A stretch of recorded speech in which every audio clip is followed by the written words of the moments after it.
À Happy You, d'abord, on a la chance de travailler pour 300 restaurants étoilés au guide Michelin. Tu vois, il y en a 650, il y a la moitié des Oui. établissements au guide Michelin qui travaillent avec nous. Donc, si tu veux, je commence à avoir un peu de recul, un peu de data, une manière de faire.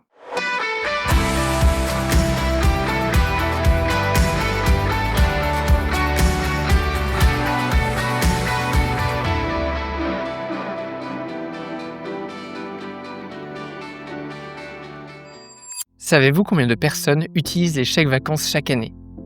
4,8 millions de Français. Désormais, avec DHPay, vous pouvez les encaisser directement sur le site web de votre hôtel. Moins de complexité et surtout beaucoup plus de clarté pour votre trésorerie. Mais ce n'est pas tout, car DHPay permet également d'accepter 14 méthodes de paiement, dont Apple Pay. C'est le meilleur moyen d'augmenter votre taux de conversion. Si vous souhaitez savoir comment DHPay peut vous aider à développer une solution sur mesure pour votre entreprise, contactez-les de ma part, je vous mets un lien en commentaire. Il vient du monde de la cuisine et il est meilleur ouvrier de France, mais en création de sites internet. Car son parcours professionnel, il l'a vite orienté dans la communication avec Happy You. Il aide les hôteliers restaurateurs à défendre leur marque dans un monde digital vorace. C'est donc avec un entrepreneur passionné que j'échange aujourd'hui. Bonjour Rémi Ohaillon et bienvenue sur Hospitality Insiders. Bonjour Maxime et merci de me recevoir. Je suis ravi de t'avoir, d'avoir en plus un confrère MOF. On va pouvoir parler de tout ça. Je t'attaque dans le vif du sujet. On va parler beaucoup de communication. Si tu devais donner ta définition, ta vision de la communication et à quoi ça sert, voilà. C'est quoi aujourd'hui la communication, bien sûr dans l'hôtellerie-restauration? Écoute, quand j'entends parler les hôteliers et les restaurateurs et que je leur dis est-ce que vous avez une agence de communication? Étonnamment, ils me disent oui, j'ai une agence de presse. Ouais. Dire que ce qui est très étonnant, c'est que ce secteur confond souvent l'agence de relations presse, voire de relations publiques, et véritablement ce qu'est une agence de communication. Une agence de communication, c'est une agence qui positionne une marque et qui anime une offre. Tu vois, c'est pas un article dans le Figaro, quoi. Mais c'est très bien d'avoir Bien un sûr. article dans le Figaro. Mais souvent, quand on réfléchit l'expérience client, le cérémonial, comment attirer des clients, comment animer une marque, je me rends compte qu'il y a souvent cette confusion. Donc nous, on fait pas de relations presse, mais on fait tout le reste. Excellent. On va bien sûr creuser sur Happy You. Ça fait 30 ans, c'est ça que tu as déjà créé ton agence? L'année prochaine, ça aura 30 ans. Waouh. Effectivement, on est toujours installé à Poligny dans le Jura parce que j'ai fait l'école hôtelière de Poligny, mais je t'expliquerai tout à l'heure pourquoi et comment je suis arrivé Je là-bas. l'ai dit un petit peu en intro, mais ton parcours, les quelques lignes que j'en sais me passionnent, donc j'ai vraiment hâte de creuser. Mais ce qui m'intéresse justement, c'est que tu ces quelques années, ces quelques décennies même, on peut dire, de recul, pour nous donner un peu une vision globale. Justement, quelles évolutions tu as constatées sur la pratique de la communication, notamment dans notre secteur? Alors, évidemment, nous faisons partie des pionniers. Mmh. L'agence, elle naît en 96. Google, c'est 2000. Donc, tu vois, C'est 4 fou. ans avant, on commençait déjà, nous, à faire des sites internet. Le premier établissement, c'était Michel Rostand. Le deuxième, c'était le Château de la Chèvre d'Or. Le troisième, l'Auberge des Templiers. Donc, tu vois, c'était des avant-gardistes à l'époque.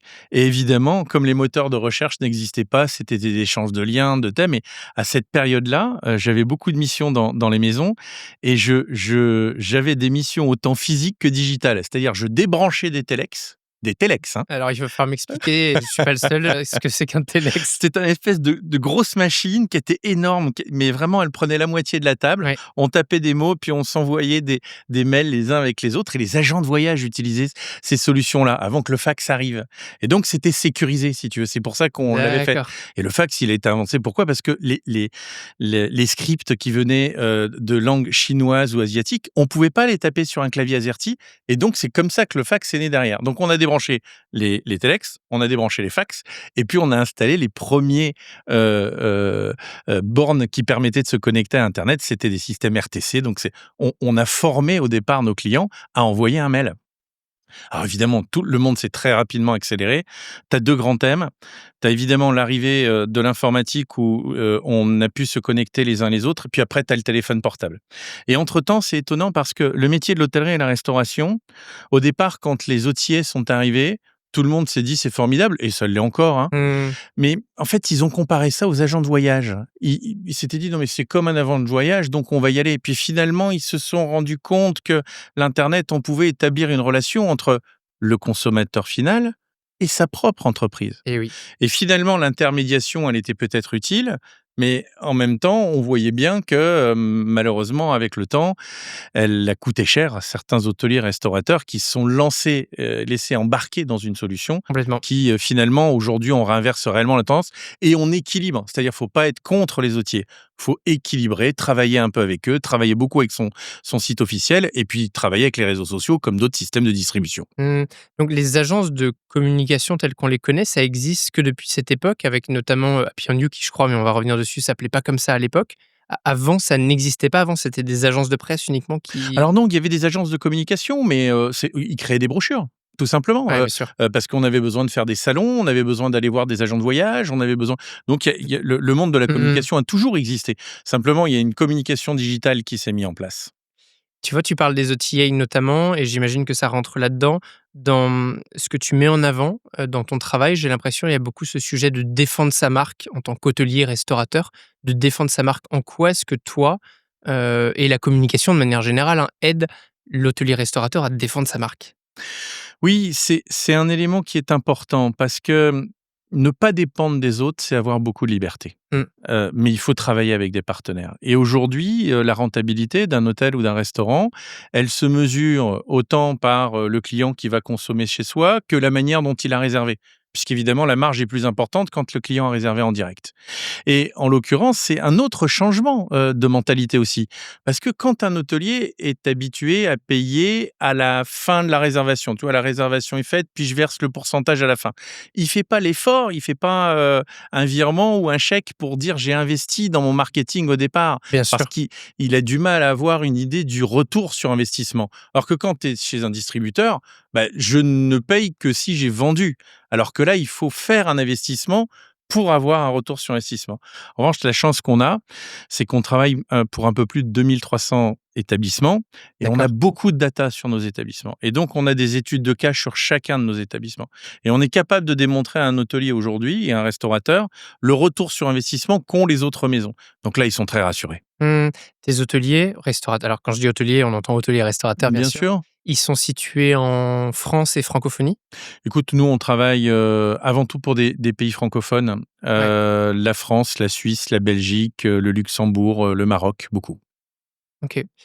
C'est le moment peut-être, de parler un peu de toi, de comprendre comment tu en es arrivé à créer cette agence Happy You que je présentais tout à l'heure. Tu disais 96 création de la marque, mais avant ça, tu es qui? C'est quoi ton parcours? Écoute, beh, voilà, Rémi Ohayon, on le disait tout à l'heure, je suis né, le 14 mars 1973. Mmh. J'ai 52 ans. Ouais. Je suis marié à Séverine, qui est une femme incroyable parce qu'elle, partage ma vie, personnelle et professionnelle. On travaille ensemble. On a une fille de 13 ans qui s'appelle Vitalie, qui est incroyable parce que depuis l'âge de 8 ans, elle me dit: «Mais papa, je suis une mini-adulte». C'est étonnant, hein? Ils vont beaucoup plus vite que nous et donc je l'intéresse beaucoup à tout ce que nous faisons. Par exemple, tu vois, on fait des réunions annuelles à Happy You. Alors, les professeurs appellent parce qu'elle est absente, mais elle vient à toutes nos réunions annuelles depuis, 2-3 ans et elle écoute ce qui se passe, ce qui se dit. Je trouve ça formidable. Je suis né à Reims et en fait, moi, ma 1re carrière professionnelle, elle a commencé à l'âge de 5 ans. Mais non. Oui, 5 ans. 5 ans parce que, figure-toi qu'à l'époque, il y avait un maire à Reims qui s'appelait Jean Falala et ce maire, il avait décidé de dire, heu: «Je comprends qu'il y ait des, sport-études, mais il y a pas de Mmh. musique-études». Mmh. Et donc il a fait faire le tour, de toutes les maternelles pour détecter une trentaine d'élèves, qui allaient pouvoir accéder, à ce programme. Et figure-toi que j'ai été identifié, dans ce programme-là. Alors je sais même pas te dire pourquoi, hein, je ne m'en souviens plus du tout, mais j'imagine quand tu as, quelqu'un qui vient voir tes parents et qui dit: «Ah, je pense que ce sera un grand musicien», tu vois? Tu as cette sensation de Donc grandes tu jouais d'un études. instrument quand même à l'époque? J'ai fait 16 ans de conservatoire de Reims. C'est-à-dire que le matin de 8 heures à midi, j'allais à l'école et de 13 heures à 18 heures, j'allais au conservatoire. Très bien, et ton instrument de Je prédilection? faisais du cor d'harmonie. Tu sais, c'est un cor de chasse avec plein de tuyaux. C'est dingue. Et donc, comme cet instrument est très peu choisi, bah, j'avais la chance de jouer avec des gens beaucoup plus âgés que moi. Et donc, j'étais dans des quatuors, des octuors, dans le grand orchestre de Reims. Et ça a été un moment qui a été intéressant parce que dans ma vie professionnelle, ça m'a appris la discipline. Et tu vois, je remarque l'évolution de notre société. Alors aujourd'hui, tu peux plus dire discipline. Tu vois, tu peux dire rigueur, tu peux dire quête d'excellence, tu peux dire peut-être exigence, mais tu vois, déjà exigence, c'est un peu fort. Mais c'était la discipline que j'avais. Mmh. Et moi, ça a été un parcours fabuleux. Et en fait, quand je suis à Reims, il m'arrive un événement que moi, je qualifie de formidable. J'ai eu un grave accident de la route. Et de ce grave accident de la route, je me retrouve dans le Jura, parce qu'à Saint-Lin-les-Bains, il y a une cure Oui, où tu apprends à remarcher. d'accord. Et donc, je suis resté là-bas à Saint-Lin-les-Bains pour apprendre à remarcher. Et donc là, je viens d'avoir 18 ans, je ne suis pas allé à l'école pendant plus d'1 an. Et donc, en étant Oui, quand là-bas, tu dis grave accident, oui, s'il y a 1 an d'arrêt, j'imagine voilà, que oui. ouais, on a vraiment embêté, vraiment embêté. Et puis, donc, tout revient bien, je retrouve la Mmh. motricité. Et je visite le Jura et je tombe un jour à Poligny, je vais boire un café dans un bar qui s'appelle Le Centre et je vois des quilles avec des noms et je dis au serveur: «Mais qu'est-ce que c'est ces quilles avec des noms?» Et il me dit: «Beh, c'est une école hôtelière. Elle est juste en face, regardez et à chaque fois qu'on finit l'année, ils notent, les noms puis, chacun, part, travailler dans le monde professionnel». Et en fait, il faut savoir que moi, depuis l'âge de 12 ans, je réclame à mes parents de devenir cuisinier. D'accord. Ce qu'ils ne veulent pas puisque Tes parents ne sont pas du tout dans le métier? alors, figure-toi que mes parents sont restaurateurs, ils ont plus d'une dizaine de restaurants. Ils veulent pas que je Classique. sois, cuisinier et moi, je passais tous les jours devant une façade, c'était marqué G et G. Boyer. Gaston et Gérard Boyer. Moi, c'était le summum de la restauration. Je voulais faire un apprentissage là-bas. Mais tu sais, mes parents, c'est la génération Mitterrand et la génération Mitterrand, c'est, 80 doivent avoir le bac, on peut pas faire de CAP, BEP, c'est la filière qui va pas. Enfin, ça a changé, on comprend que c'est une filière aussi d'excellence et finalement, bah, je fais pas ça et quand je me retrouve devant ce café, ces quilles, cette école hôtelière, je décide de traverser la rue et je tombe sur un monsieur avec un vélo qui est en train de trifouiller la clé pour rentrer au portail. Et je lui dis: «Écoutez», je lui raconte mon histoire rapidement. Donc je suis pas allé à l'école depuis 1 an et demi, hein. Et je lui dis: «Je veux faire un CAP». Il a interloqué, il me dit: «Écoutez, passez demain, on recrute les BEP». Tu vois? Un timing incroyable. Mmh. Le lendemain, j'y vais, on avait, 3-4 exercices et Heu, sans grande excellence. Je sors premier, mais j'ai 18 ans, fallait faire la différence entre un comté et un morbier, 3 calculs, tout le monde avait 14 ans, j'en avais 18, évidemment Bien sûr, voilà, je oui. finis premier. Et puis c'est tout, il me dit: «On vous recontactera». On est au mois de juin. Il me recontacte le 15 septembre. Donc moi j'ai toujours pas Mmh. d'école et au moment où il me rappelle, il me dit: «Vous savez, je vais pas vous prendre en BEP, mais je vais vous prendre en bac. Et on va vous prendre, Donc bac pendant une pro période de 3 ans, en bac pro qui qui se existait transforme» déjà à l'époque? et c'était la première année. C'était Première la année. première année et ce monsieur, où moi j'ai cru que c'était le concierge, tu sais, qui faisait du vélo, puis en fait, c'était le proviseur du lycée, c'était monsieur Berry Incroyable. et il s'était souvenu de moi et il m'avait dit: «Si une place se libère ici, je le rappellerai» et ce monsieur a beaucoup compté pour moi, parce que lui, il m'a enseigné la rigueur et pourquoi? Parce que, évidemment, comme j'avais j'étais devenu en vraie confrontation avec mes parents, parce que j'avais vraiment cette, ouais, le mot est pas trop fort, rancœur, hein, Mmh. qu'on ne m'ait pas laissé faire de la cuisine et donc comme j'avais 18 ans, j'ai quitté mes parents, mais définitivement et donc la première fois où je rentre dans le bureau de monsieur Berry, je lui dis: «Écoutez, j'ai qu'une demande à vous faire, j'ai plus de domicile fixe. Est-ce que je peux habiter au lycée hôtelier de Waouh. Poligny?» Et ce monsieur me dit: «Je vais appeler le préfet». Alors je savais Et il pas y avait qui pas d'internat dans ces alors lycées, il y avait un internat, ouais. mais entre être à l'internat et être domicilié au Bien lycée, sûr, c'est tu différent. prends mon permis de conduire ou mon passeport, moi c'est marqué Rémi Ohaillon, domiciliation, lycée hôtelier de Poligny. Je les ai gardés. C'est fou. Et donc, ce monsieur m'a permis, parce que j'étais devenu autonome financièrement et en termes de domicile, dès l'âge de la seconde, à faire cet élément-là. Et il a compté pour moi. En revanche, quand à monsieur Berry, on donnait quelque chose, enfin, il nous offrait quelque chose, il fallait de l'autre côté Oui, être toujours tu es présent. redevable. Et donc, j'ai été redevable sur 2 choses qui étaient incroyables. Hem, alors c'est très personnel, hein, ce que je te Ouais, dis mais au parce que je contraire, crois que je c'est l'ai jamais partagé. La première chose, c'était, le premier stage. Et en fait, monsieur Berry a un conflit avec Jean-Paul Jeunet, le 2 étoiles Michelin du Jura. Il y a un lycée hôtelier qui a un conflit avec un chef parce que ça se passait mal. Il était plus content de la manière dont, le lycée, enseignait, mais il dit: «Je ne prendrai plus jamais de stagiaires». Et monsieur Berry, m'appelle, il me dit: «Ben voilà, on a une problématique avec Jean-Paul Jeunet, je voudrais que tu ailles, en stage chez Jean-Paul Jeunet». Et moi je Cadeau empoisonné. alors pas cadeau empoisonné, c'est que moi je connais, tu sais, ma destination de stage, le maquis en Corse. Alors tu moi je m'imaginais déjà le maquis en Corse, j'avais jamais été en Corse de ma vie, j'avais jamais voyagé, bien sûr. enfin c'était et là on te dit: «Non, non, tu vas aller faire ton stage à 15 kilomètres d'ici». Et en fait, j'ai une contrepartie à te demander. Pour être sûr et certain qu'on te prenne en juillet et en août, parce que c'était les stages de bac, il va falloir que pendant toutes tes vacances, tu ailles en stage chez monsieur Jeunet pour t'assurer que tu seras un bon stagiaire sur juillet et août. Mais moi, comme j'avais pas de domicile et que pendant les Oui, vacances, c'était plutôt la galère, ça t'aide. j'étais content, quoi. Et donc là, je tombe sur un couple, mais extraordinaire, Nadine et Jean-Paul Jeunet, qui eux, m'offrent la créativité. Je comprends dans cette cuisine, cette façon de penser, l'innovation, la manière de faire et je passe des moments merveilleux à leur côté et puis moi, ça m'allait bien parce que comme il fallait que je sois autonome financièrement, tous les week-ends, je travaillais chez eux, je me faisais 3 francs 6 sous Mmh. et donc ça m'a permis de passer, une année, en fait, des années rassurantes. Et puis, monsieur Berry m'a pas laissé là, à la fin et il revient me voir quand il m'accorde d'aller en BTS. Et là, il me dit: «Bon, je te prends en BTS», parce que, j'avais un peu de conflit avec les profs, de l'époque, de l'école hôtelière.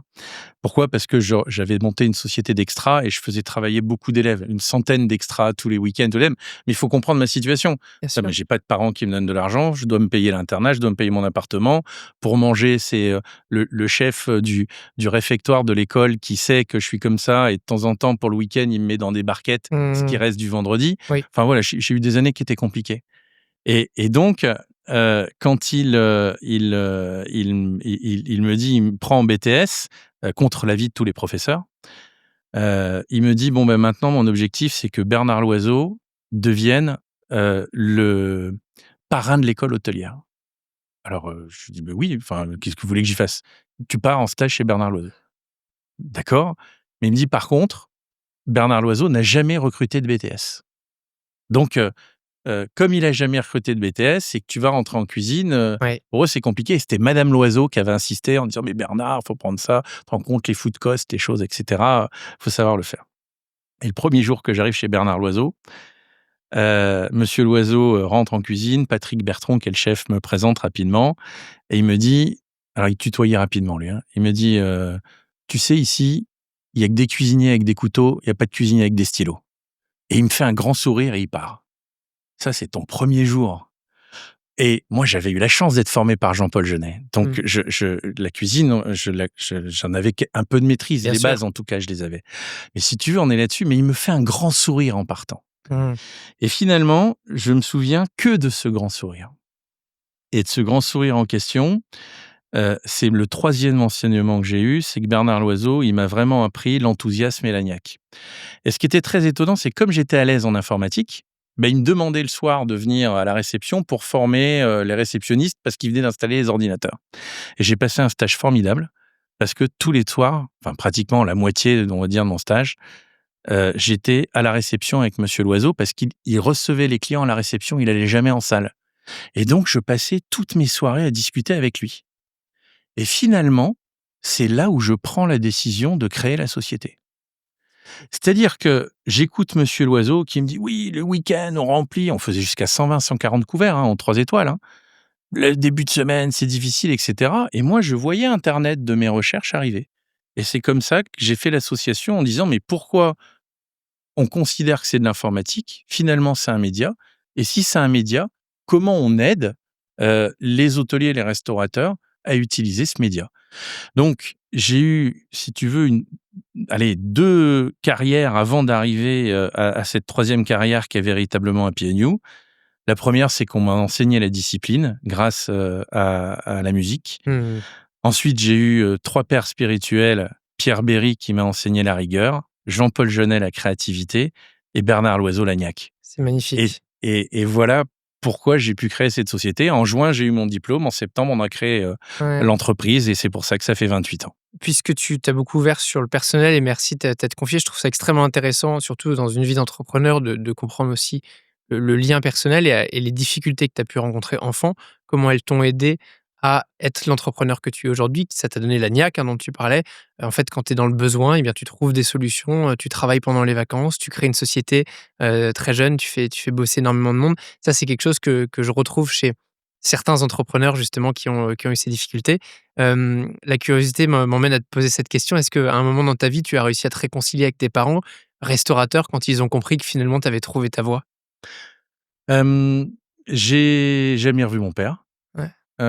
J'ai évidemment, renoué avec ma mère et donc au bout de 6-7 ans, on s'est revus et il y a quelque chose d'incroyable, qui s'est fait, c'est que ma maman est venue travailler avec moi et donc Fou. elle a travaillé, pendant une quinzaine d'années, dans l'entreprise que j'avais montée. Waouh! Donc finalement, si tu veux, on s'est retrouvés dans un 2e thème, mais tu sais, j'avais besoin aussi, et je crois que c'est quelque chose, qu'on peut dire aux parents, faites confiance de temps en temps aux enfants quand ils ont vraiment quelque Mmh. chose d'arrêté ou de décidé. Oui. Vous savez que c'est, moi ma fille en ce moment, elle me convertit à Inoxtag.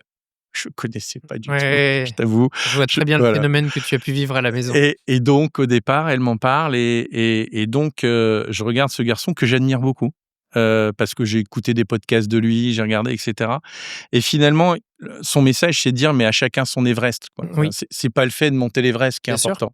C'est l'effet de dire, Ouais. chacun doit Pour trouver la son référence, son s'il y en a thème. qui n'auraient pas vu, il y a quand même eu 43 millions de vues, en France, donc j'imagine que plein de gens l'ont vu, mais Inoxtag, c'est le reportage sur, l'Everest, Oui. qui s'appelle Kaizen, là, qui est sorti, je crois, en septembre dernier, qui a complètement explosé, où c'est quand même un jeune youtubeur parti de rien, qui s'est pas du tout fait de faire de sport et qui raconte cette aventure et qui, si on s'intéresse aux médias, et toi, c'est notamment ton sujet, est quand même venu bouleverser la manière dont on communique. Un youtubeur qui est devenu une star et qui aujourd'hui est invité notamment par les plateaux télé, d'ailleurs. Oui, c'est ça et ce que j'aime bien, moi, dans cette démarche-là, parce que j'écoute beaucoup Vitaly. Et je ne sais pas encore quelle sera sa voix, mais tu vois, comme elle a 13 ans maintenant, je vais être très attentif. Et je pense que, quand on est parent, on n'est pas attentif aux signaux faibles qui nous sont envoyés pour dire: «Mais au moment où» quel que soit le métier qui est choisi ou la passion qui est choisie, comment on fait pour donner beaucoup de chances pour réussir? Et en fait, qu'est-ce qui s'est passé en moi? C'est que quand tu as le mot revanche est peut-être un peu fort, mais tu sais, quand tu veux absolument réussir dans le domaine que tu Oui. étais, beh, c'était formidable. Tu imagines que moi, quand je crée la société, pourquoi je la crée? Alors d'abord, heu, à mon rapport de stage de BTS, j'écris la création de la société. J'ai 19/20 à mon rapport. Incroyable. Je contacte monsieur Jeunet et monsieur Loiseau et je leur dis: «Écoutez, il faut que j'aille voir la banque, j'ai pas d'argent», parce que j'ai toujours pas d'argent. Et je voudrais que vous me fassiez 2 courriers. Je sous-signé, Bernard Loiseau, Mmh. dit que l'entreprise est formidable et je leur fais confiance. Et je fais 2 courriers identiques en plus. Tu sais, le banquier regardait les 2 parce que je suis allé voir la banque avec mon rapport de stage, un courrier de monsieur Loiseau, un courrier de Jean-Paul Jeunet, pour en avoir à l'époque 50 000 francs. Dingue. Aujourd'hui, c'est en millions, mais à l'époque, c'était 50 000 francs, donc 8 000 €. Et quand je vais les voir, ils nous regardent avec Sylvain, qui est mon associé, toujours. Mon épouse et Sylvain sont mes associés et il nous dit: «Bon, je comprends pas bien internet, je vois pas où on en est, mais finalement, je vais vous prêter chacun 25 000 francs et puis vous les mettrez dans une société, puis ça pourra vous». Finalement, Sylvain pouvait continuer à faire réceptionniste, puis moi cuisinier, puis ça aurait marché. C'était ça, en fait, mon message. Mais nous, on avait de l'argent pour le faire. Et pourquoi je te dis ça? C'est que, hem, quand tu rentres dans une idée de persévérance, tout est possible, de le faire, y compris, en ayant la bienveillance d'autres, parce que pour moi, c'était de la bienveillance qu'avait fait Monsieur Loiseau et Jean-Paul Jeunet. C'est que ça nous a permis justement, de réussir, notre rêve qui était de créer une société et je t'explique pourquoi. Parce que ce qui m'anime le plus, moi, en fait, c'est de faire rayonner la France par le prisme de la gastronomie et de l'hôtellerie. Mmh. C'est-à-dire que j'ai toujours eu une autre opinion de la France. J'adore profondément ce pays et que je sais que la gastronomie et l'hôtellerie, c'est le meilleur moyen de découvrir la France. Et pourquoi je crée la société? Parce que je me dis, mais en fait, pour devenir cuisinier, il faut passer 10 ans ou 20 ans dans une société. Toi, je me dis: «Mais moi, je veux découvrir tous les cuisiniers, je veux découvrir tous les hôtels. Si je fais, ce métier, je vais mettre trop de temps». Et c'est comme ça que je trouve par le biais du média internet, je me dis: «Mais là, je vais découvrir plein de maisons très rapidement».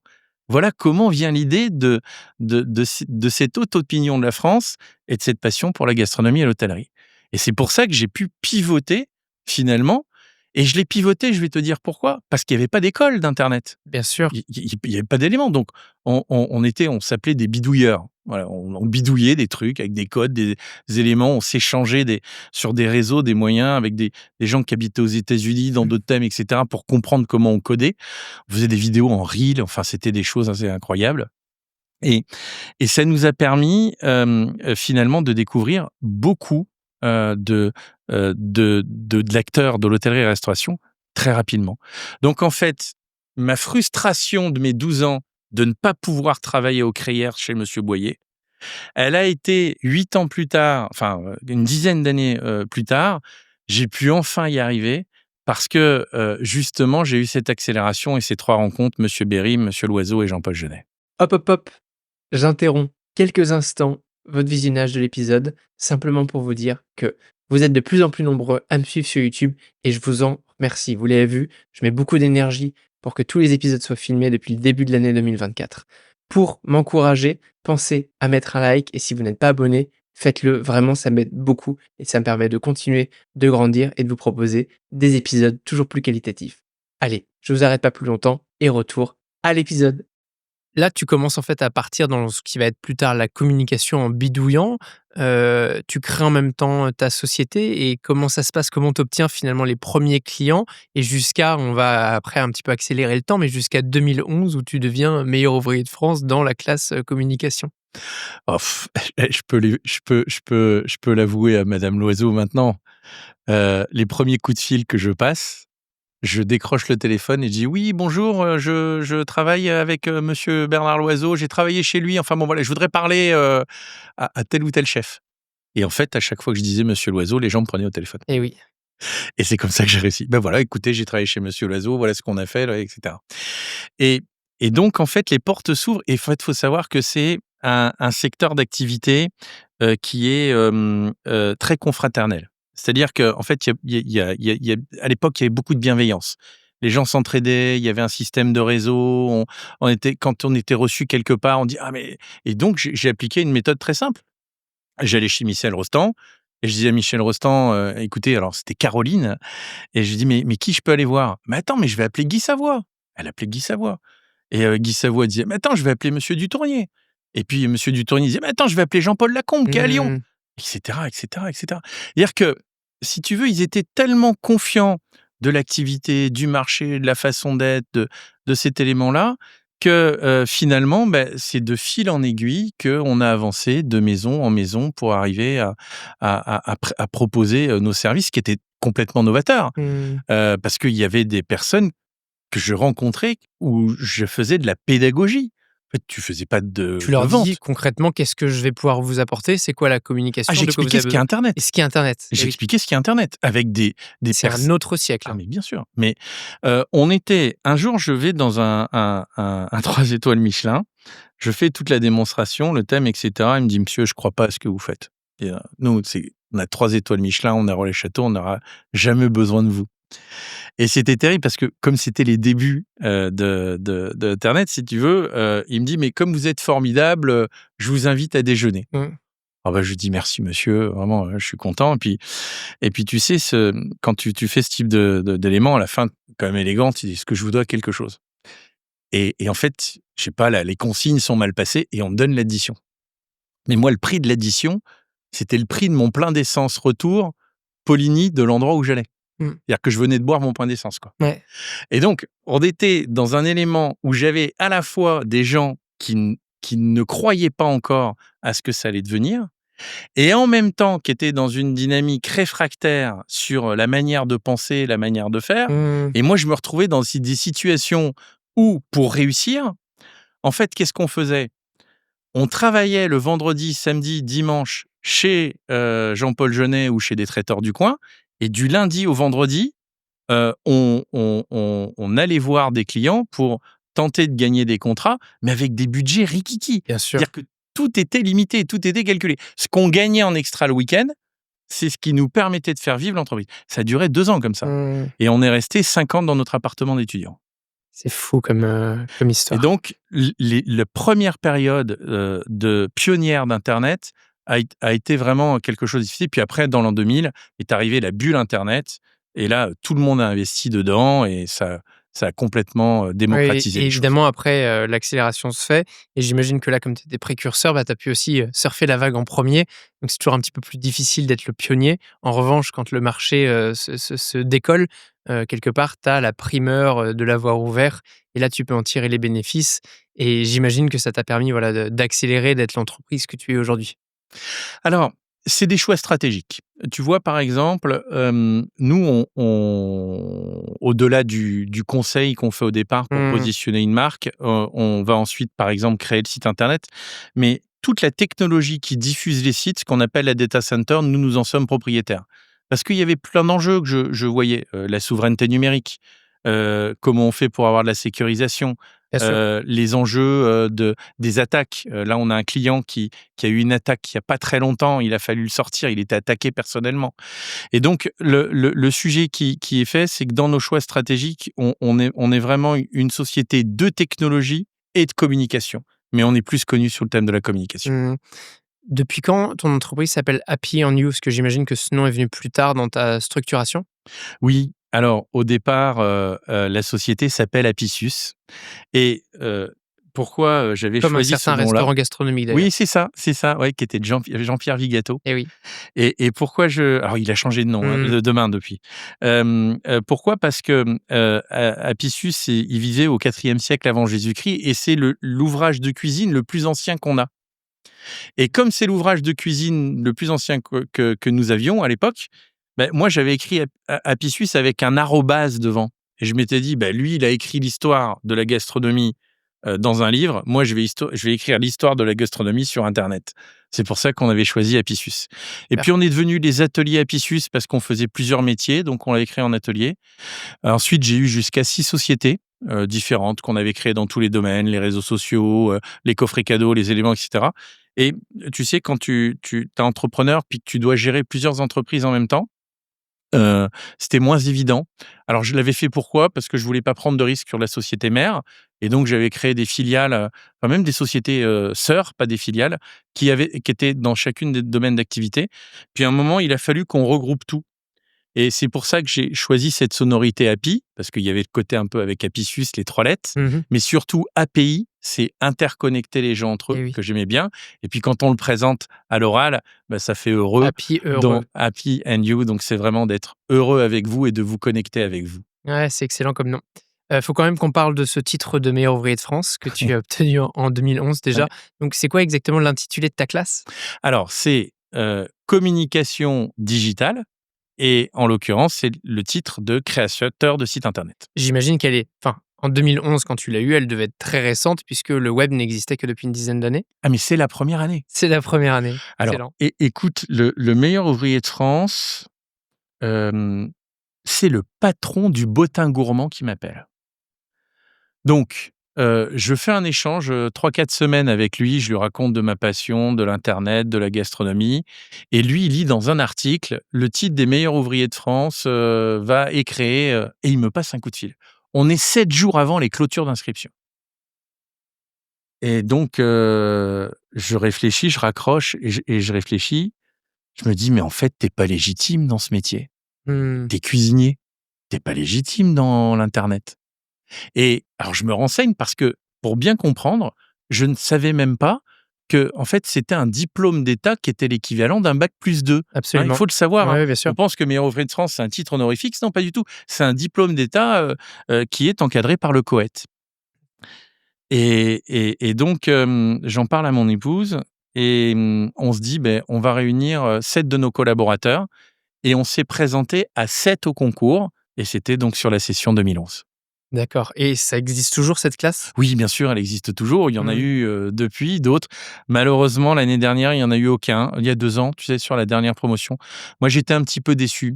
Mmh. Ça, c'est peut-être un message que je veux aussi faire passer. Les photographes avaient eu ça aussi. Oui. Hem, je pense que quand tu as des gens qui font la qualification et qui vont en finale et que dans une classe, on dit: «Il y en a aucun qui a été retenu», moi, je suis pas tout à fait d'accord avec le jury. Je suis pas tout à fait d'accord avec le COET.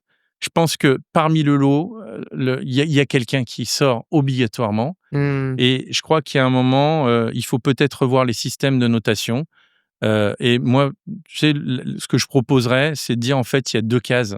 Il y a la case travail très bon et travail excellent et si le travail excellent est plus élevé que le travail très bon, je vois pas pourquoi on deviendrait pas meilleur ouvrier de France. Mmh. Et je crois que les systèmes de notation qui s'est mis en place, bah, ils sont peut-être pas uniformisés Ouais, tout le bien temps sûr.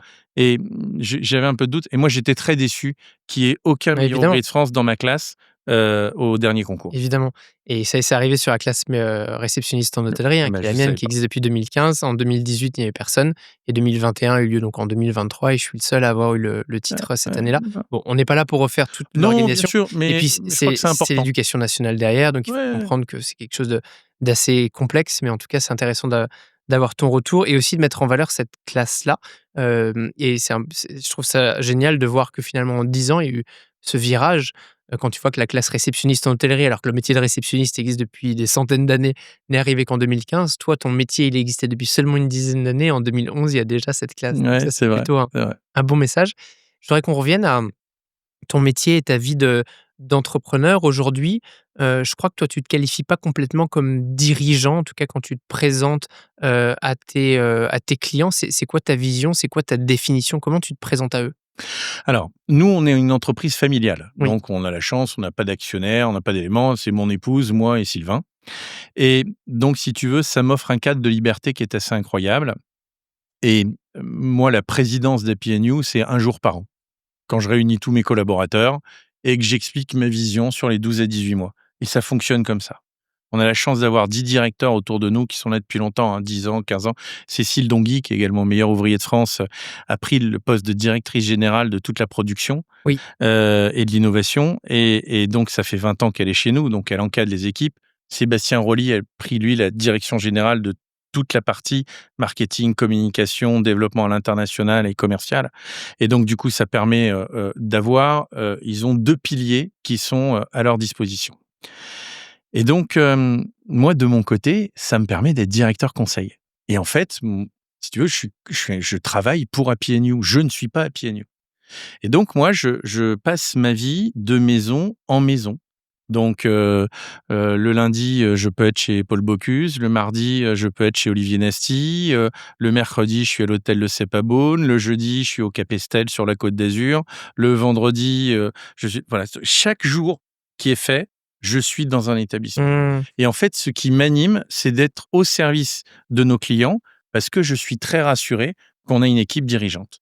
Donc, alors c'est assez étonnant parce que tu sais, quand tu es, je sais pas, responsable de projet à PNU, que tu Oui. pilotes et que tu coordonnes le projet, bah, ils m'ont en tant que salarié, quoi. Oui, Donc, oui, le oui. gars, il m'appelle, il dit: «Oui, bonjour, il faudrait que vous alliez là». C'est toi le stagiaire presque. Tu sais: «Allez là-bas, vous faites ça». Et donc, et puis moi, je prends beaucoup de plaisir à ça. Et donc, je ne conçois pas la vie autrement. C'est-à-dire que nous, on a une taille d'entreprise, on est 120 salariés, donc tu vois, c'est pas une grosse société. C'est Oui, une mais c'est quand même il me semble, hein, pour une société de communication, ça commence à être une belle taille, surtout dans notre petit secteur, qu'est Oui, l'hôtellerie-restauration. sûrement, mais enfin, je vais te dire, je connais pas la taille des autres. Mmh. Mais en tout cas, je me dis dans l'organisation qu'on a mis en place, on est une PME installée en province, non dépendante financièrement des autres, rentable sur notre propre activité, dans lequel moi j'ai compris dès le départ que si je respectais mes 3 règles, c'est-à-dire, la rigueur, la créativité et l'enthousiasme, quand on veut chercher de la créativité, il faut être au contact de tes clients. Oui. C'est tes clients qui te donnent les innovations de demain. Parce que quand tu écoutes, un hôtelier, un restaurateur sur ce qu'il est en train de vivre, et on parle que de ces secteurs-là, mais on a aussi les vignerons et les traiteurs, hein, et finalement, tu te rends compte qu'ils ont des tas de besoins qu'ils expriment et quand tu l'entends une fois, 2 fois, 3 fois, bah, tu te dis: «Bon, allez, je sors le truc rigueur. Comment je fais pour mettre de la méthodologie, de le créer, de que ça devienne structurel?» Et c'est comme ça qu'on a inventé toutes nos technologies. Mmh. Et donc, comme je suis passionné d'innovation, mais je me suis rendu compte, et avec l'accord de ma femme, que moi, mon job, c'était directeur conseil. Ouais, c'est intéressant d'assumer ce titre-là et de pas être en haut de son propre organigramme et en fait, je pense que c'est une bonne clé, pour que le business fonctionne et quelque part qu'il arrive à fonctionner aussi sans toi et aussi que tu puisses garder des collaborateurs pendant 20 ans parce qu'eux trouvent leur place et ils ont suffisamment d'espace pour, s'exprimer quelque part. Oui, c'est vrai. Tu sais, ça, c'est, le management dans une entreprise, tu en as plusieurs qui existent. Si tu veux, tu as des managements autocrates, tu as des managements maternants, tu as même des managements par l'abandon, Mmh. malheureusement. Moi, celui que je trouve le plus intéressant, c'est celui de la considération. C'est-à-dire quand tu as 50 d'exigence pour 50 Ouais, d'assistance. bien sûr. Et nous, on a développé cette philosophie-là par le biais des directeurs et le biais des responsables. Et tu vois, par exemple, je réunis tous les 3 mois les responsables où pendant 2 heures, on a 2-3 heures, on a des conversations. C'est-à-dire qu'ils me donnent leurs préoccupations, je leur explique comment moi j'aurais fait. C'est-à-dire que quand tu es directeur conseil, donc tu as un métier tous les jours, bah, et que tu as un peu de liberté à côté, bah, finalement, je fais du mentorat Mmh. plutôt que de la direction. Oui. Et donc, en étant à leur disposition, j'ai la sensation qu'ils se révèlent. Et donc, ça, c'est assez fabuleux parce que tu as confiance finalement euh, à faire que les personnes deviennent des experts. Et tu le sais bien, quand on est meilleur ouvrier de France, l'idée de la quête d'excellence, elle est importante. Pas l'excellence, la quête Ouais, je suis d'excellence, d'accord. hein. Parce que en réalité, l'excellence, l'idée, faut se dire, on n'y arrive jamais. J'aime bien que me Voilà, dire que c'est une dynamique moi, tu vois? C'est exactement. Ouais, je suis d'accord avec toi. mmh. Et donc on enseigne ces éléments-là chez nous. Donc on a, tu vois, par exemple, j'aime pas le mot bienveillance. Moi, j'aime le mot considération. La bienveillance, c'est ce qu'on doit avoir en soi. C'est pas ce qu'on doit mettre au sein d'une entreprise. Enfin, Mmh. tu vois, parfois, il y a des excès de mots. Donc, je fais très attention quand j'encadre les équipes chez nous, que ce soit finalement sur de l'écoute active et de la recommandation et finalement d'ouvrir un peu leur chakra, parce que, moi, je veux plus être un coach qui montre, je l'ai fait pendant longtemps et aujourd'hui, je veux être un coach qui observe. Tu vois, par exemple, quand tu prends un grand sportif, je sais pas, il fait du saut en longueur, bah, il y a un moment, tu lui apprends plus à faire la foulée. Par contre, le coach qui observe, il va se mettre au bout de la ligne et il va regarder pourquoi il mord. Et puis ensuite, ils vont regarder la vidéo ensemble, Oui. puis il va dire: «Tu vois, si tu te recules de 50 centimètres, finalement, tu vas faire mieux». Parce que la personne, elle a un tel niveau de connaissance qu'elle a plus besoin de lui apprendre la foulée. Il a juste besoin de faire prendre le recul. Mmh. Et moi, mon travail, c'est ça, c'est quand je suis à la disposition de mes équipes, je veux être dans la partie oxygène, la partie vision et la partie du sens et ensuite que eux se saisissent des méthodes parce que c'est, une entreprise qui réussit, c'est pas l'idée, mais c'est, la réalisation de son plan d'action, c'est la réalisation de l'idée. Des idées, tu peux en avoir tous les matins, mais mettre un plan d'exécution pour qu'elles réussissent, ça, c'est moins évident. Complètement. Et c'est pour ça que, par exemple, là, on est en train de créer une nouvelle technologie incroyable, qui est une nouvelle plateforme avec une nouvelle manière de concevoir des sites, d'une manière d'éco-responsable, parce que je suis très sensible à l'éco-responsabilité. Ouais. Et donc, bah, là, on a beaucoup travaillé la méthode, parce que ça fait 2 ans que ça dure et il y a autant d'enthousiasme que depuis le premier jour. Et ça, c'est mes équipes qui savent le faire. Donc finalement, une entreprise, c'est du sens, de la méthode, des objectifs, mais pas des objectifs au départ. Mmh. Ce qui est très intéressant quand tu parles, c'est qu'on parle à la fois de ton parcours, mais en même temps de ton entreprise. On parle à la fois de communication, mais de restauration. Tu vois, tout est un petit peu Ouais, mélangé ouais, autour ouais. de tes passions. Ouais, Et moi, c'est ma vie. c'est complètement ta vie. Ça me gêne pas du tout parce que moi, je suis aussi un hôtelier passionné qui fait de Ouais, l'entrepreneuriat et pourquoi pas du podcast. ouais. Donc, je te rejoins. Mais je voudrais vraiment profiter de ton expertise pour te poser des questions autour de la restauration, Oui. notamment de la gastronomie, hein. Mmh. Tu l'as cité d'ailleurs, tu as cité des très grands chefs. Aujourd'hui, c'est quoi les challenges de la restauration et particulièrement de la grande gastronomie que tu constates? Alors, hem, à Happy You, d'abord, on a la chance de travailler pour 300 restaurants étoilés au guide Michelin. Tu vois, il y en a 650, il y a la moitié des Oui. établissements au guide Michelin qui travaillent avec nous. Donc si tu veux, je commence à avoir un peu de recul, un peu de data, une manière de faire. Ce que je suis, en train de constater, c'est que les restaurateurs qui étaient, souvent, distingués, dans l'organisation de leur marque, là, pour le coup, quand ça touche la communication, heu, ils étaient un peu dans une dépendance des guides gastronomiques. En fait, si tu veux, ils considéraient qu'un guide, c'était, presque une marque ombrelle à leur propre marque. Oui. Toi, tu rencontrais un chef il y a 20 ans, il dit: «Ah, j'ai 3 étoiles Michelin», puis après il disait qui il était, quoi. Et donc le fait d'être dépendant, si tu veux, d'une marque, Mmh. a fait que certains établissements, moi je trouve, ont été en dehors du marché de l'attente des clients. Je te donne un exemple très concret. En ce moment, on a une désaffection, des déjeuners dans les restaurants gastronomiques. Quand moi j'interroge les consommateurs, je leur dis: «Mais pourquoi vous n'allez plus manger au restaurant gastronomique? C'est pas bon, ça vous plaît pas?» et cetera. Ils me disent: «Ah non, mais moi je vais plus au restaurant, vous vous rendez pas compte. On va passer 3 heures à table. Moi je travaille Bien sûr. l'après-midi. Moi je veux pas boire de vin». Mmh. Je Donc en fait, si tu veux, le client exprime quelque chose et l'hôtelier, le restaurateur, pardon, ne met pas en place des choses. Tu vois, par exemple, moi, je conseillerais aujourd'hui à un restaurant gastronomique de ne plus communiquer. Alors, plus communiquer sur les prix, je vais un peu loin, mais moi, je ferais des menus 45 minutes, 1 heure 30, Oui. et après je donnerai le prix. Pour moi, c'est clairement une barrière, hein, Ah le mais temps. et pourquoi ils ont plus de clients? Mais ils ont plus de clients parce qu'ils s'adaptent pas à leurs besoins. Quand, on voit que beaucoup de personnes aujourd'hui prennent, le choix de ne plus consommer de vin à midi, et ce que je comprends. Oui. Et il faut se lancer complètement sur les alternatives sans alcool.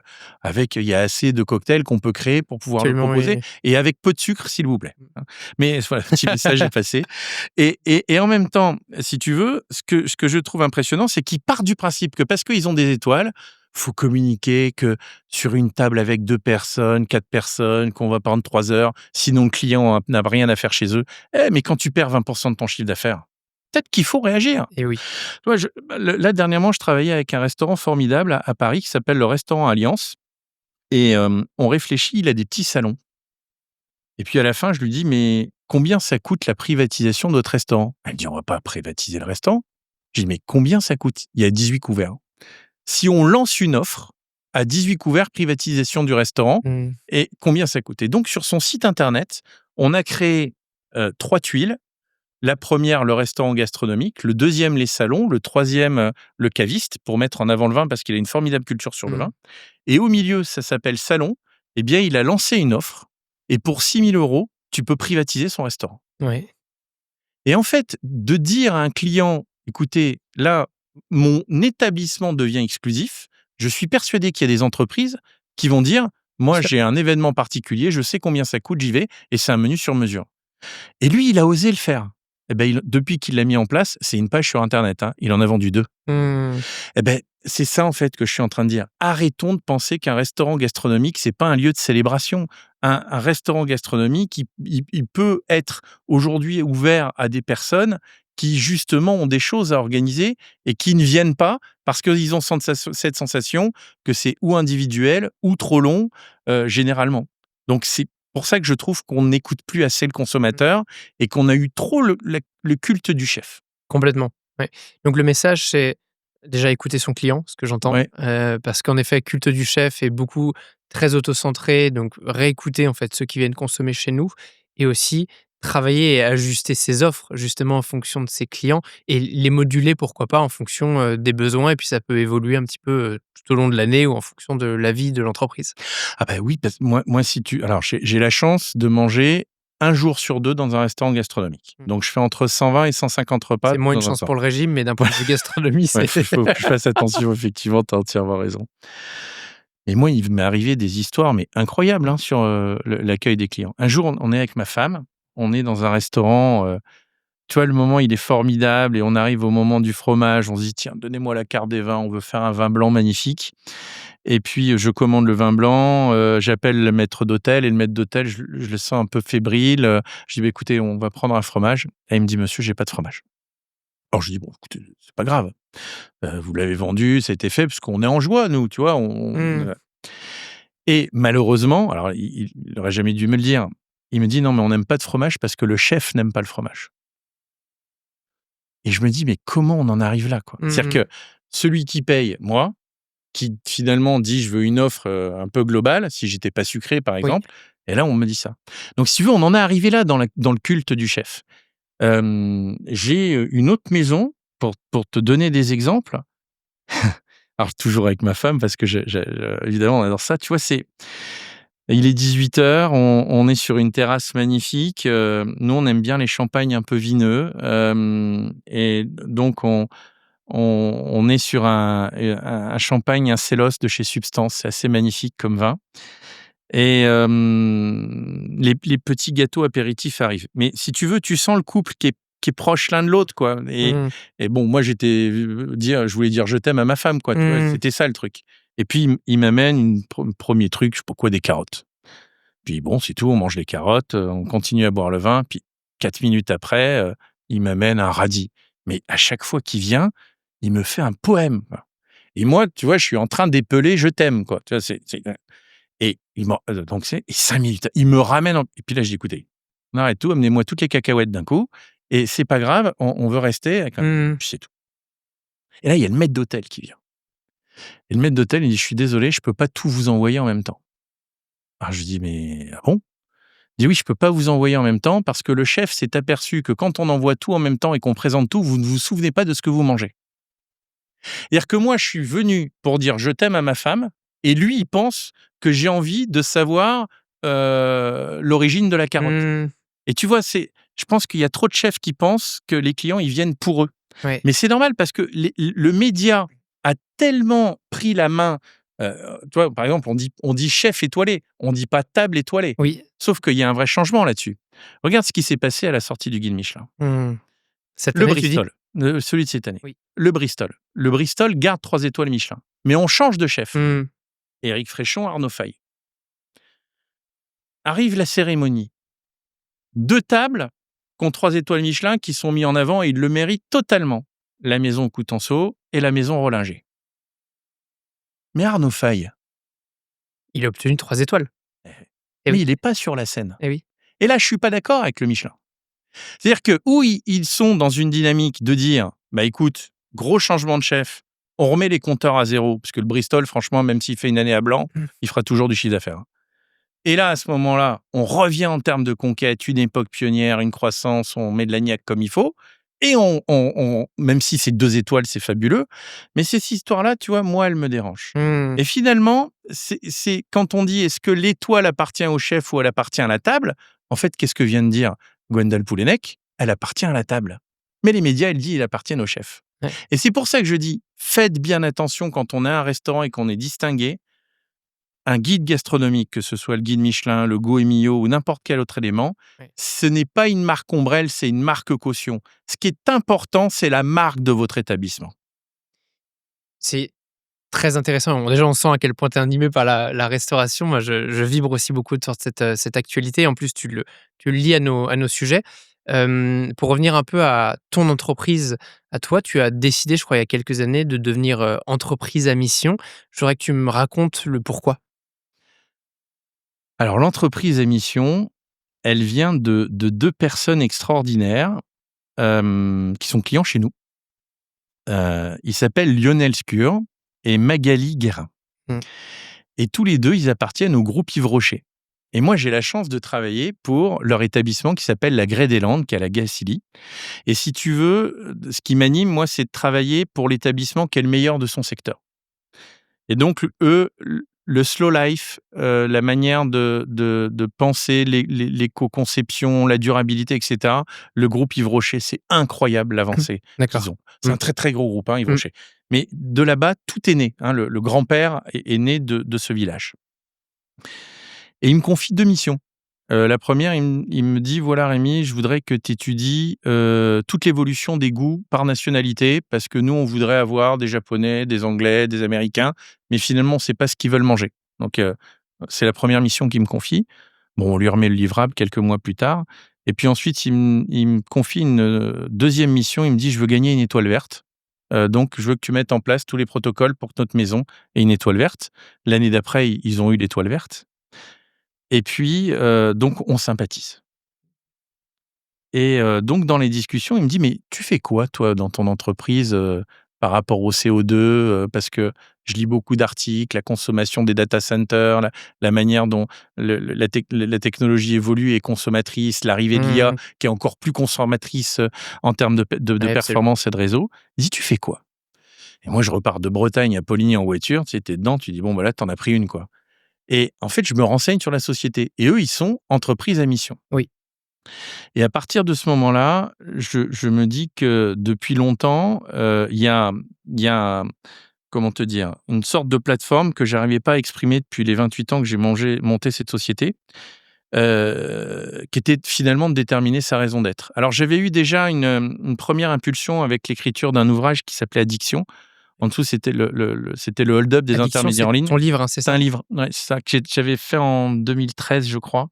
Oui, 2013 et donc j'avais écrit un petit élément qui dénonçait en fait, à la fois l'abus des positions dominantes, de certains outillets ou de certains Mmh. sites d'avis de consommateurs et en même temps, j'avais décliné une douzaine de solutions de comment de reprendre le pouvoir sur sa Oui. marque. Il est encore d'actualité, ce livre? Alors, il est toujours d'actualité, Mmh. d'autant plus que la Booking vient de se faire, aujourd'hui condamner justement pour certains abus, qui étaient développés Mmh. et donc en l'occurrence, quand tu reprends le bouquin encore, tu dis: «Ah ouais, c'est encore Ouais, on d'actualité». le Ce qui m'embête un mettra, peu parce que bien j'avais sûr, envie de ça veut dire donner que les ça a pas solutions, assez ça n'a pas évolué, assez évolué mais on le mettra en malheureusement. référence pour ceux que Ouais, ça intéresse aussi d'aller creuser ce ouais, sujet. c'est gentil, c'est gentil et donc si tu veux, pour revenir à l'histoire de l'entreprise à mission, on en arrive à déterminer à Happy You une raison d'être qui est de dire: s'engager durablement et avec sincérité à rapprocher les marques des consommateurs. Durablement, qui a un double sens, c'est-à-dire, d'avoir, une longue expérience avec nos clients Oui. et donc on a des clients qui sont chez nous depuis 28 ans. Mais durablement parce qu'il fallait concevoir un système, qui allait, évidemment avoir moins de CO2. Donc ce qui est moins de CO2, je vais t'expliquer comment on fait. Et puis ensuite, sincérité, c'est de vendre le juste prix et de bien expliquer dans le site officiel ce que le consommateur va découvrir et c'est comme ça qu'on voulait rapprocher les marques des consommateurs. Comment on a fait sur le CO2? On a investi un programme important, un peu plus d'1,5 million l'année dernière. Donc tu vois, c'est des gros Ouais. investissements informatiques et dans lequel on a inventé un système qui est assez incroyable. On a des data centers qui sont immergés dans l'eau parce qu'on n'utilise pas justement de climatisation pour Donc les ça permet de les refroidir. refroidir. Voilà. On a, des systèmes où, par exemple, la technologie qu'on a développée fait que quand on a un client qui se connecte à son back office parce qu'il doit mettre à jour son site, bah, si tu veux, dans notre ancienne technologie, le serveur, il tournait tout le temps. Il attendait un client. Donc finalement, il consommait de l'électricité, donc du refroidissement.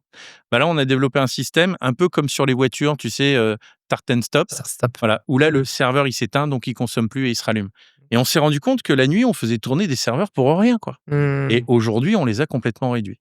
Et puis derrière, on a rentré, aussi beaucoup de cybersécurité, Et oui. là, qui est à côté de l'éco-conception. Parce que comme on travaille pour des marques, évidemment exposées, hein, on a la chance d'avoir, la Tour Eiffel, le groupe Barrière, Cheval Blanc, la Mamounia de Marrakech, enfin, tu vois, on a vraiment beaucoup de maisons Mmh. et souvent ces maisons-là, il faut qu'ils aient des protocoles de cybersécurité dans lesquels on ait la main dessus.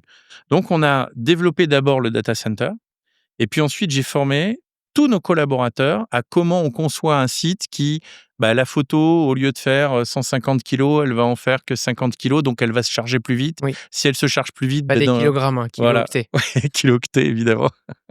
Et donc, si elle se charge plus vite, bah, elle consomme moins d'énergie. Puis, en plus, comme elle se charge plus vite, elle répond mieux aux attentes des moteurs de recherche parce Ouais. qu'ils veulent de la rapidité. Enfin, voilà. Donc, ça a été passionnant. Et en étant devenu entreprise à mission, ça te permet d'écrire des règles, mais pas seulement sur l'innovation. Tu vois, par exemple, quand on a réuni toutes nos équipes pour dire qu'est-ce que vous voulez faire, ils ont dit, mais nous, on veut intervenir dans les écoles. Mmh. Et donc, tout type de collaborateurs, hein, pas des managers, des directeurs ou des responsables, tout type de collaborateurs interviennent dans des écoles pour, expliquer, comment ça se passe dans la vie professionnelle. Parce que je trouve qu'il y a encore trop de ruptures entre quand tu finis tes études et tu rentres dans une école. Et donc d'expliquer la vraie vie dans l'entreprise, je trouve ça intéressant.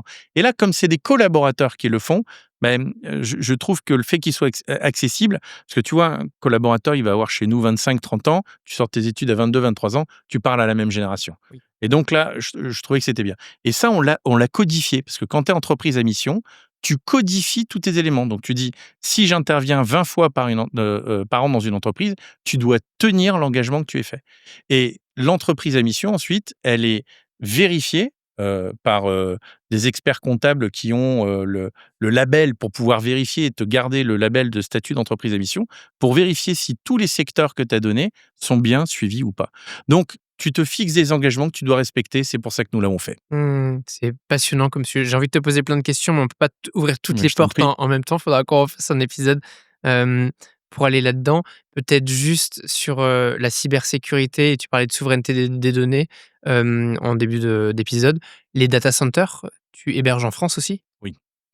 Oui, ça c'est important. Alors, ça va même très loin parce que tu sais, on a des clients au Maroc, on a des clients en Suisse, on a des clients ailleurs. Et la technologie qu'on a développée aujourd'hui nous permet, grâce au cloud, d'aller héberger même dans le pays correspondant. Oui, C'est-à-dire qu'on a vraiment fait un investissement dans une infrastructure qui est assez incroyable. Mais sur la France, on n'héberge que nos sites internet en France aujourd'hui. On a 4 data centers au total, hein. Je te disais d'un, mais en fait, tu as les systèmes de redondance et puis on a surtout des systèmes de plan de continuation. Ça, c'est ouais. très important. C'est-à-dire, tu sais, tu es attaqué sur un site où tu as une problématique. En fait, le système de sauvegarde repart automatiquement sur un deuxième data center qui est mis dans un autre endroit, qui est pas la même ville que le premier. D'accord. Et donc, il y a tout un système comme ça. Emmanuel, chez nous, qui monte ça, c'est un directeur incroyable Je te qui pose développe pas ce la genre de question choses. au hasard, c'est qu'en fait, je voudrais que nos auditeurs ils comprennent aussi que contrairement à ce qu'on pense, il n'y a pas que des data centers aux États-Unis et en Chine. Ah non, On non. est capable d'avoir de la souveraineté aussi sur nos données. Et tu parlais, tu as cité des clients à juste titre qui ont besoin de protection. On est capable, donc en France aussi, d'amener cette protection-là, cette garantie. Et ça va aussi dans une dynamique d'écologie, parce que plutôt que d'héberger dans un endroit où on ne sait pas comment l'énergie est produite, etc., ça reste chez nous. Oui, ça reste chez nous. Et puis, au-delà de ça, une fois que les données sont dans un autre pays, on ne sait pas ce qu'on en fait. Il faut être bien Et clair. il y a les, bien sûr. Et donc, en l'occurrence, nous, le fait que ce soit dessus, et c'est pour ça qu'on prend beaucoup de, souvent les groupes d'hôtels nous choisissent parce qu'ils font des audits de cybersécurité en amont et ils sont très rassurés de connaître l'infrastructure avant d'héberger des données qui sont sensibles. Tu sais, nous, sur certains logiciels, on fait jusqu'à, par an, pour un peu à peine 1000 clients, jusqu'à 150-160 millions d'euros de chiffre d'affaires. Donc, inévitablement, tu commences à peser sur leur modèle économique, hein. Mmh. On a certaines maisons, elles vont faire avec leur site officiel, plus de 60-70 de leur chiffre. Donc inévitablement, faut être sûr que la porte d'entrée, elle soit toujours ouverte. Excellent. Tu nous as parlé d'énormément de choses. Je suis content parce qu'on a pu creuser quelques thématiques. Je me dis qu'il faudra qu'on fasse un autre épisode pour approfondir d'autres points. Je te propose un petit jeu, ou en tout cas une gamification, on va le dire comme ça. Mmh. Avant, anciennement sur ce podcast, ça s'appelait mots-clés contre bénéfices. C'est en train de changer tout doucement. Mais D'accord. si tu avais une ressource ou un moment que tu voudrais partager à nos auditeurs, eux, pour en bénéficier, il faudrait qu'ils s'abonnent à l'hebdo, donc qui est ma newsletter, D'accord. et en échange, ils pourraient en bénéficier.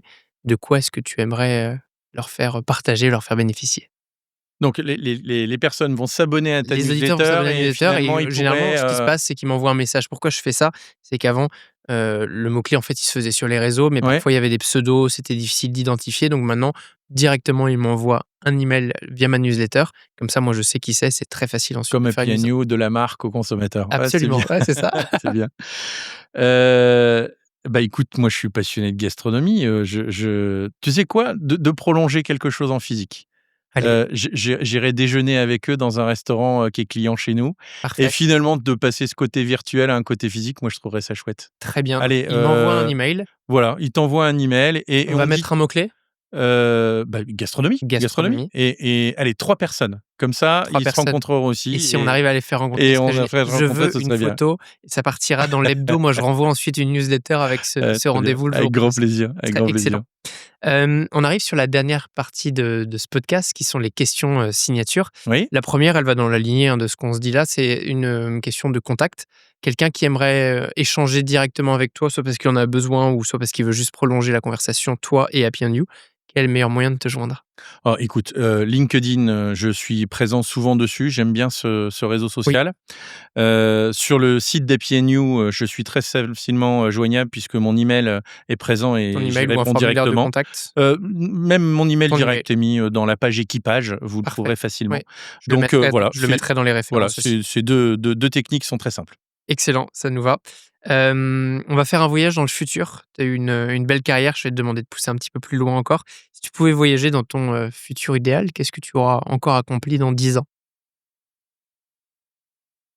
Écoute, tout à l'heure, je te disais que ce qui m'animait, c'était, le comment, la France finalement, elle avait cette capacité de rayonner grâce à sa gastronomie et son hôtellerie.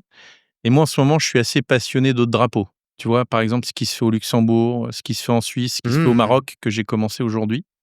Et je crois que chaque pays a une gastronomie, je crois que chaque pays a une culture de l'art du recevoir et d'ici 10 ans, j'aimerais bien, devenir spécialiste également de quelques autres pays. Donc finalement, j'ai, tu vois, beaucoup d'intimité, avec ces pays-là, comme la Suisse, comme le Maroc, comme la Belgique que je viens de citer et je me dis que si j'avais la chance de devenir aussi expert, dans la connaissance des territoires dans ces pays-là, ça m'irait bien. Donc d'ouvrir un peu, Mmh. La mon géographie, rayonnement, ouais, ouais, la géographie. Ça, excellent. je trouverais ça bien, ouais. Rendez-vous dans 10 ans. Voilà. Une recommandation de lecture pour nos auditeurs? Lecture. On a cité Écoute, ton livre tout à l'heure, donc ouais, ça peut ouais, être non, pas de lecture, pas de lecture. Tu sais, je te parlais de ma première carrière de musicien. oui, En ce moment, en Europe, tu as les concerts de Hans Zimmer. oui, toutes les musiques, Toutes les musiques de films. incroyables. Aller à un concert de Hans Zimmer. Mmh, Moi, j'ai eu la chance de le faire, je crois qu'il passe bientôt, mais il est même en province, hein, il a d'accord. vraiment une grosse tournée européenne. Allez découvrir ça, c'est incroyable parce que vous prenez plaisir autant à écouter la musique d'Interstellar, Le Roi Lion, Ouais. Les Batman, Batman, enfin, moi j'ai adoré. c'est impressionnant et tu vois, quand on parlait de cette personne qui est visionnaire parce que finalement, il a compris que l'art qu'il maîtrisait, pour qu'il soit le plus populaire, bah, il fallait pas le jouer uniquement dans de l'opéra, mais pouvoir le partager par le Eh biais oui, d'un média. Cet homme est fabuleux, faut l'écouter en podcast aussi. Donc allez voir Hans Zimmer. très bien. Ce ne sera donc pas un livre, mais ce sera, une écoute, Ouais. de conseils. C'est très, très bien, ça nous va.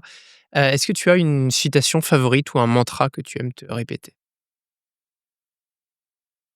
Alors, moi, j'aime assez, une tradition, ce n'est jamais qu'un progrès qu'a réussi.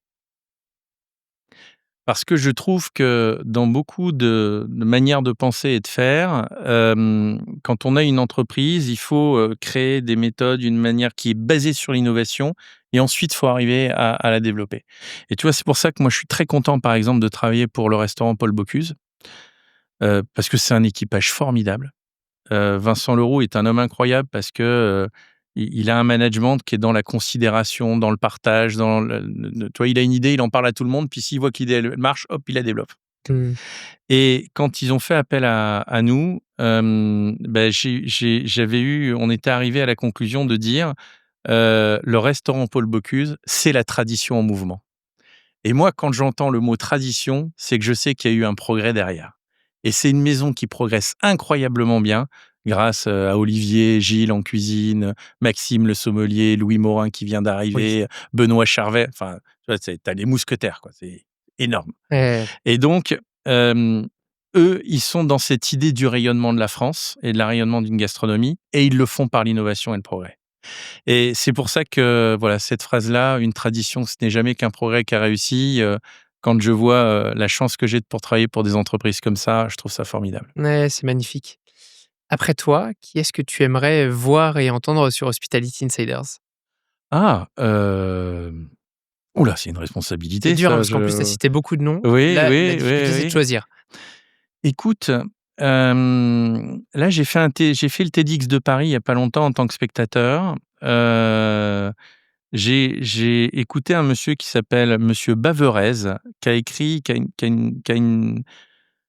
défend une idée en ce moment qui est l'économie de guerre. Hein, alors là, c'est un peu particulier, mais il a une manière de penser en disant, finalement, on a eu plusieurs périodes. Alors, comme il est, un peu, engagé, un peu clivant, j'ai trouvé que son programme était intéressant. Il dit: «Bon, vous savez, on a connu les 30 glorieuses, maintenant on est dans les 30 glandeuses et on va sortir des 30 glandeuses pour aller faire autre chose».